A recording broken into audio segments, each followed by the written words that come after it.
Over the past 5 years, innovations in paper chemistry and printing technology have led to the introduction of varnish and coating effects that were not possible before. Most of these techniques can be printed in line on a conventional press. Issue number 3 of the standard examines ways that varnish and coatings can be used as a design technique.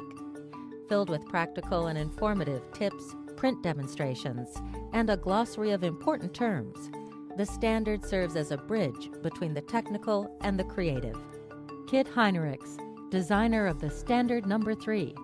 There have been so many innovations in the last 10 years. The world had just changed so much in that time, and it seemed appropriate that we'd be able to go through and introduce some new innovative ideas that were going on.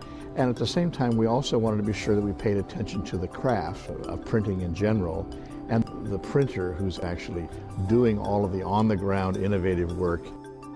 We also felt that there's a way in which we can do this in a more appropriate way in which you would actually use it in a real job. We've tried to go through and bring those kinds of examples to a book like this, so that's why it's structured the way it is. This is also not only for designers, it's really for printers to understand what they can do.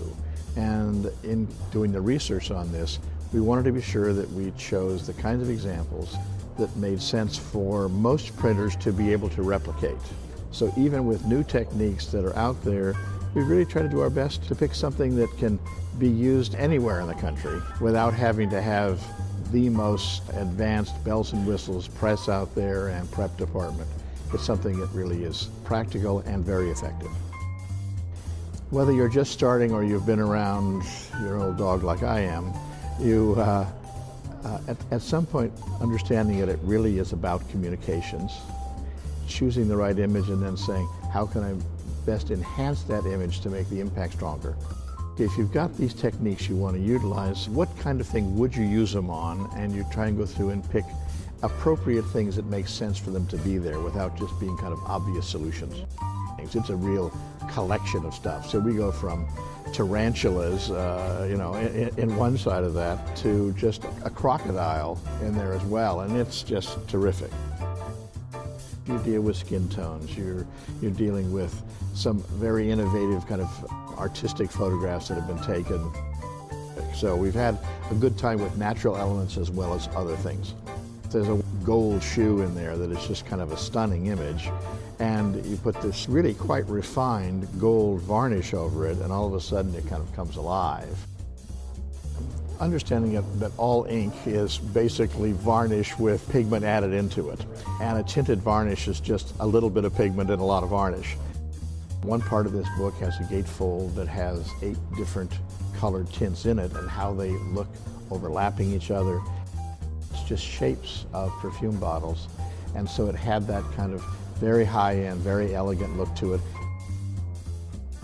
One thing that's always been a problem is you've got drying time between things. When you're working with UV, you can turn it right over and work right on it. It's a great time saver. It allows, in some cases, for a time compression to happen on a project, which allows you to do things quicker. It's cleaner, you see exactly how it's going to be, not how it's going to set up the next day.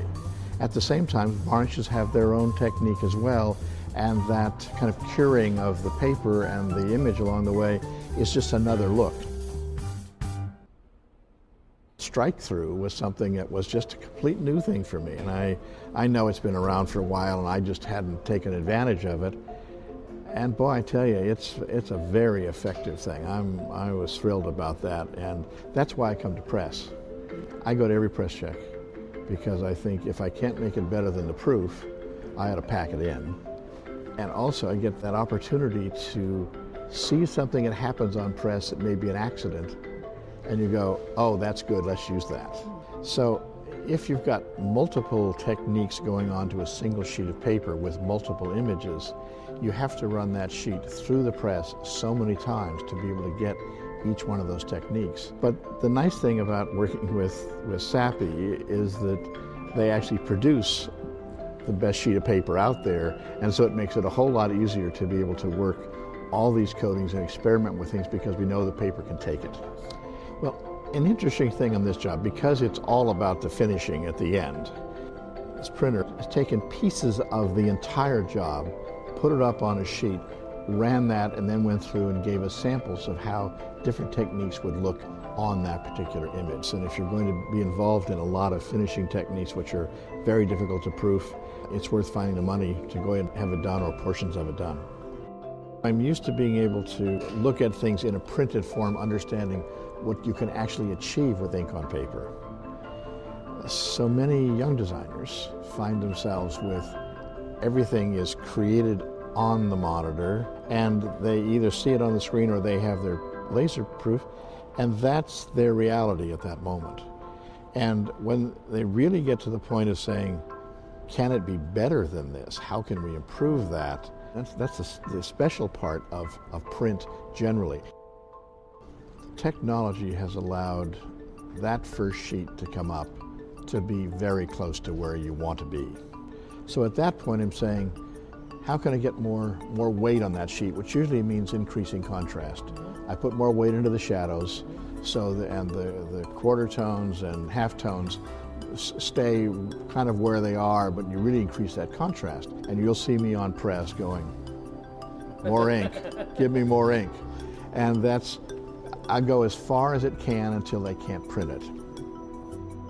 And I think ultimately, when people look at the book, they see the difference. They don't know why they see a difference, why there appears to be a quality to it, but it actually shows. They can't define it, but there is something there that says, ooh, this is a little different than normal.